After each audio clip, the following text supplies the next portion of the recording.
પ્રાંતના ઘોષ વિભાગ દ્વારા સંઘ શતાબ્દી વર્ષ નિમિત્તે ભારત પાકિસ્તાન સીમા નડાબેટ બનાસકાંઠા ખાતે 15 અને 16 માર્ચના રોજ સીમા સંઘોષ કાર્યક્રમનું આયોજન કરવામાં આવ્યું હતું। આ કાર્યક્રમમાં રાષ્ટ્રીય સ્વયંસેવક સંઘના સ્વયંસેવકો દ્વારા ઘોષવાદનનું પ્રદર્શન કરવામાં આવ્યું હતું। ડોક્ટર જયંતિભાઈ ભાડસેયા પશ્ચિમ ક્ષેત્ર સંઘચાલક રાષ્ટ્રીય સ્વયંસેવક સંઘ અને આ કાર્યક્રમના અતિથિ વિશેષ તરીકે ઉપસ્થિત રહ્યા હતા।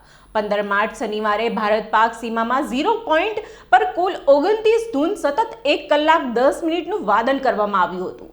16 માર્ચે બીએસએફના રિટ્રીટ સ્થાન પર કુલ 32 ધૂન સાથે બેન્ડની વિવિધ કૃતિઓ દ્વારા સાર્વજનિક ઘોષવાદન કાર્યક્રમ યોજાયો હતો।